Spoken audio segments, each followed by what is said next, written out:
Almost everything sold to you about your surname is wrong. The family crest on the wall, the story about the name being changed at Ellis Island, the cousin who swears you are all related because you share a name.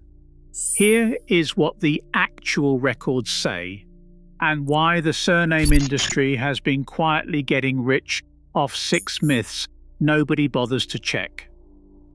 Myth 1. Sharing a surname means you are related. This is the single biggest misconception in genealogy, and it undoes half of what people assume the moment they see a familiar name in a phone book. Take Smith, the most common surname in the English-speaking world. Smith did not begin with one family that multiplied across centuries. It began independently over and over in hundreds of different villages because Smith was simply the word for a metal worker, and every village of any size had one. A family in Yorkshire and a family in Devon both became Smith on exactly the same logic, describing exactly the same job without ever having met, without sharing a single ancestor, sometimes centuries apart from each other. The same pattern holds for occupational names like Taylor, Baker, and Mason, and even for many place-based names like Hill or Wood, which could be independently assigned to any family living near a hill or a wood in any county at any point over several centuries.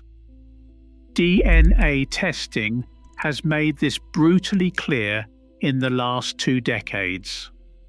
Large surname studies matching Y chromosome DNA against recorded surnames have repeatedly found that common surnames often split into numerous genetically unrelated lineages, families carrying the identical name with no detectable common ancestor within the entire span of recorded genealogy. 2 Smiths meeting at a family history fair are statistically far more likely to be strangers who happen to share a job title from 600 years ago than they are to be distant cousins.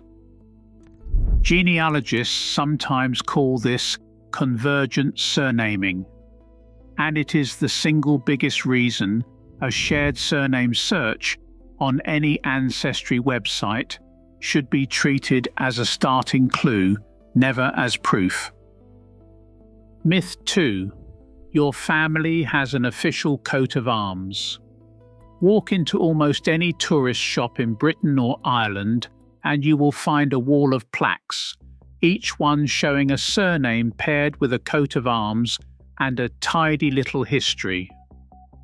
It is one of the most successful and most quietly dishonest corners of the entire heritage industry, because it rests on a legal fact almost nobody selling these plaques ever mentions. Coats of arms were never granted to a surname.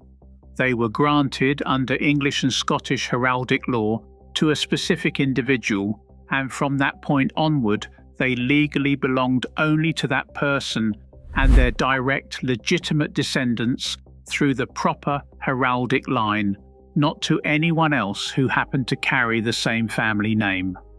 In England, the granting and regulation of arms has been overseen for centuries by the College of Arms, and its own official guidance states plainly that there is no such thing as a coat of arms for a surname, only for a specific armigerous individual and their proven descendants. That means 2 men both named Fitzgerald, unrelated, from different branches with no documented connection, have no more legitimate shared claim to the same coat of arms than 2 men who both happen to be named John. The shop selling you a Fitzgerald crest is not committing outright fraud. coats of arms genuinely tied to that surname do exist, but it is selling you the wrong one, almost certainly plucked from whichever historical Fitzgerald happened to be armigerous, with no actual link to your own specific family line. Myth 3. Mac means son and MC means daughter. This one is repeated so confidently in so many family history forums that most people never think to question it. The claim is that Mac and MC are two different prefixes marking two different things, Mac for a son and MC reserved specifically for a daughter. It is entirely false, and the actual explanation is almost disappointingly simple. MC is not a separate word at all. It is just an abbreviation of Mac, the exact same Gaelic word for son, shortened the same way Mr. gets written MR. Both forms come from the same Gaelic root and were used completely interchangeably by scribes and clerks, recording the same families over centuries, sometimes spelling one branch of a family Mac in one document and MC in the very next, with no meaningful distinction intended at all. The confusion likely spread because MC looks, to an untrained modern eye, like it might be short for something else entirely. But genealogical records show clerks alternating the two spellings for the same individual within the same lifetime, proof that the difference was purely a matter of handwriting convenience, never gender. Myth 4. Names were changed at Ellis Island. This is possibly the most widely repeated, most emotionally loaded, and most thoroughly debunked myth in all of family history, and it deserves an honesty break of its own, because the real story is kinder to the immigrants involved than the myth ever was. Generations of American families have grown up with a version of the same story, an overwhelmed immigration officer at Ellis Island, unable to pronounce or spell a difficult foreign name, simply changing it on the spot, sometimes cruelly, sometimes carelessly.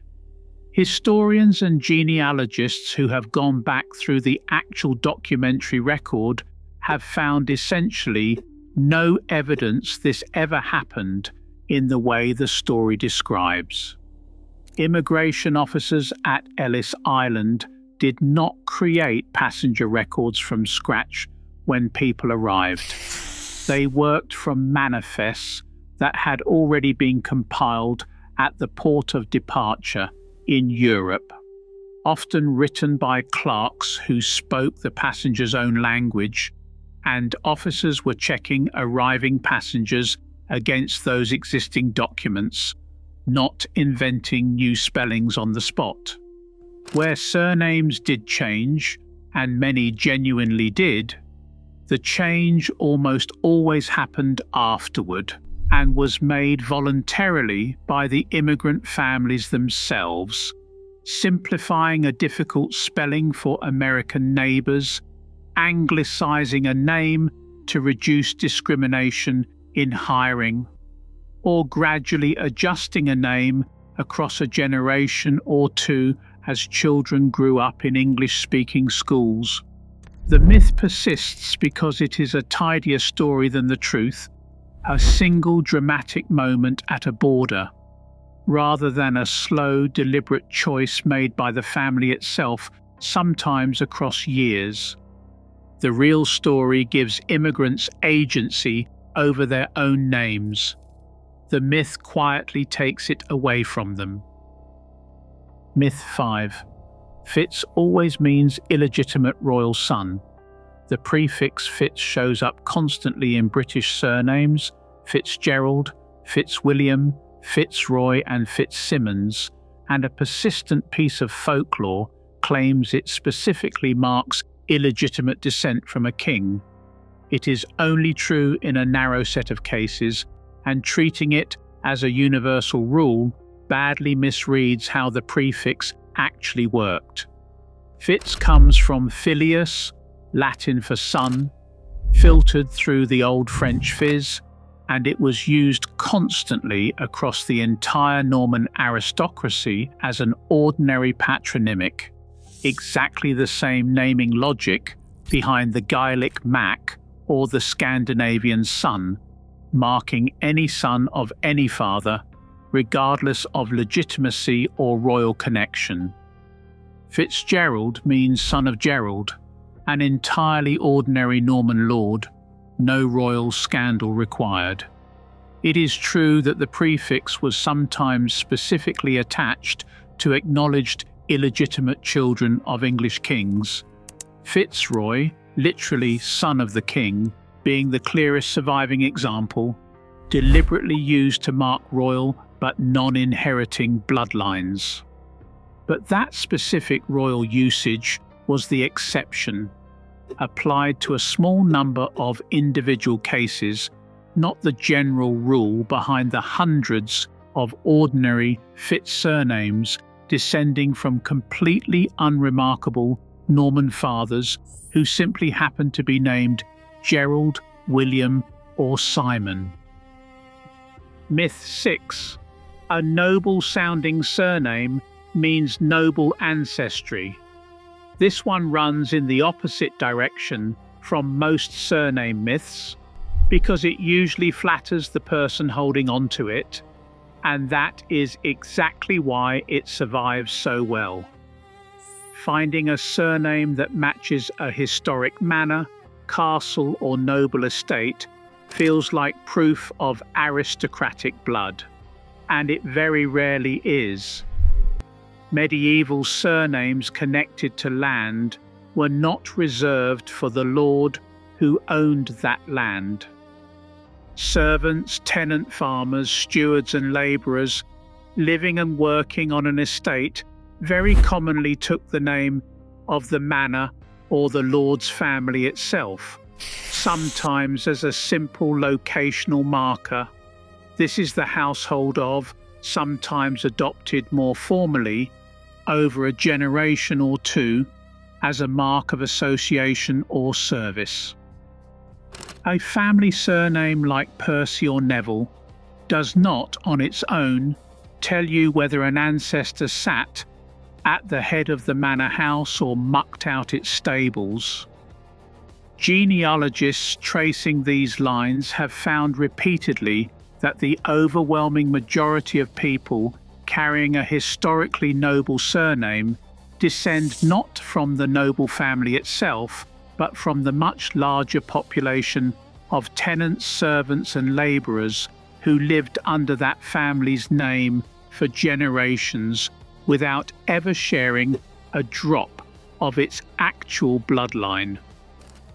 It is worth adding that surname spelling itself was almost completely fluid until well into the 19th century, long before standardized spelling and civil registration locked names into fixed forms. The same man might appear as Smith in one parish register, Smith in his marriage record, and Smythe on his own gravestone, not because his family changed status or branch, simply because clerks spelled names by ear, and nobody considered a fixed spelling especially important until relatively recently.